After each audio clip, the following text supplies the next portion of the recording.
Sa meeting ng board, sa binanggit ni Father Johnny, ito ay intended para sa una sa mga members at saka yung mga hindi pa sila members pero potential at nakikiisa. So, ang topic natin ay national situation dahil gusto natin na una, there is unity of understanding kung ano ba ang ating kalagayan.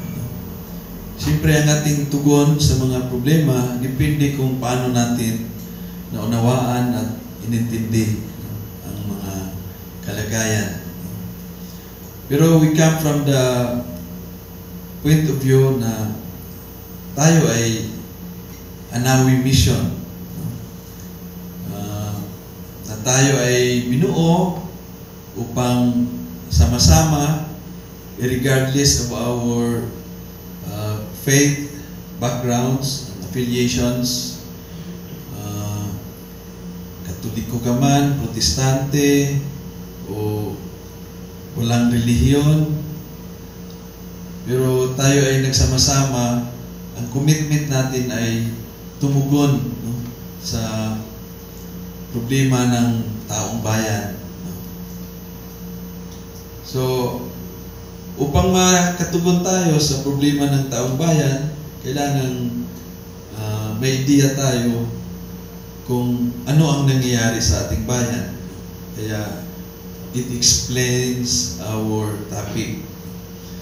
So, binanggit din ni Father Johnny, ni Professor Tito din na after the founding anniversary, if you remember, April, no? So ano na ngayon? May June, July. So 3 months after, ito yung ating first activity. Actually, sa meeting ng board, mayroon na tayong nagawa na 1-year program. So hanggang ano na yon, at least hanggang April next year. So may mga naka-line up na tayong activities. Siguro magandang i-review din natin yon, at least mabasa mo lang natin ano yung mga activities natin in the coming months. Baka may kopya si Dong Carmen maya, no? Para ma-refresh tayo at mapaghandaan din natin yung ating mga activities. Pero napansin nyo rin, marami tayo kaninang umaga, no? So, hindi naman